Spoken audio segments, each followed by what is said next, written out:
So I believe that's a Krishnamurti quote. It is no measure of health to be well adjusted to a profoundly sick society.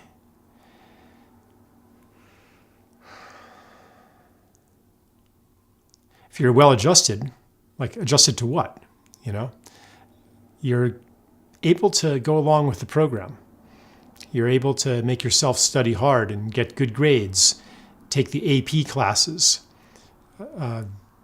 sign up for extracurriculars to make a good resume so that you can get into the good colleges where you study hard some more and you play by the rules and you're okay with that. You're adjusted to it. You are a creature of that system and that way of being, which is fine if we agree that that system is the system that we should have and that the world you're participating in is the world that we want, and that the direction that you are helping take us is the direction that we want to go. If you were a,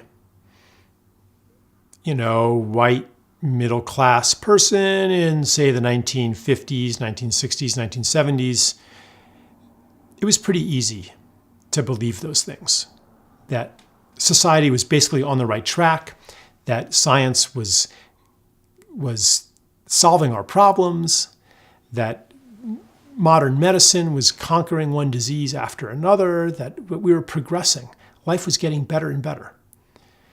Since then, it's become harder and harder to maintain the belief that we are living in the right world. And this is something that maybe like really sensitive, prescient people have seen this for forever.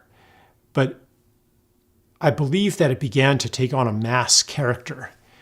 I hesitate to put a date on it, but certainly when I was a kid, it was starting to wear thin a little bit. I certainly sensed a wrongness in the world that pervaded everything.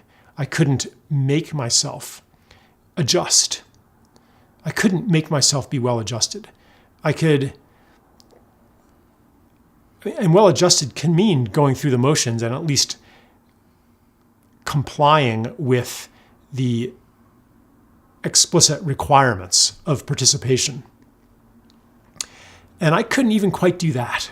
And a lot of people in my generation couldn't do that either. So we became slackers, or we became addicted to things, or we became fuck-ups, or we'd procrastinate and not study hard and get drunk, if you really believed in the program, you wouldn't be getting drunk every weekend in college because you'd have an aim, you'd have a goal, you'd have something you cared about.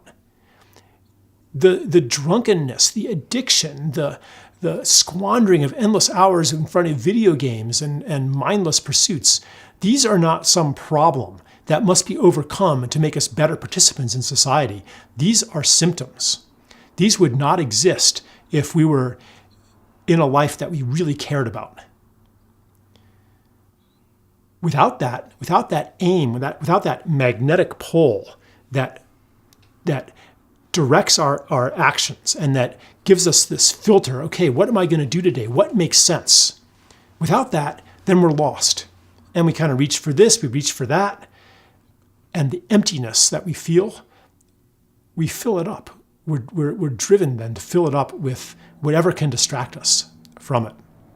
Or maybe we take on fake goals,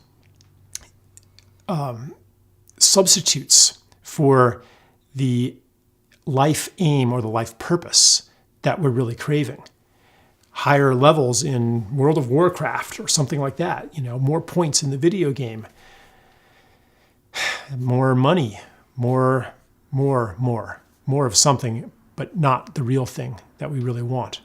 So whether it's laziness, procrastination, addiction, self-sabotage, greed, materialism, all these things that we judge and see as the problem, these are symptoms. It's not because there's something wrong with you that you just can't make yourself get with the program. it's that there's something wrong with the program. So of course you don't want to participate. Of course you get depressed and want to just withdraw and just can't make yourself do it. It's not because you're unhealthy.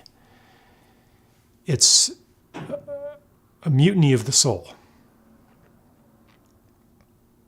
Or you get anxious. Something's wrong around here. And the authorities say, no, everything's fine. Problem's with you. Here's some meds. Now, I understand that immersed in this reality,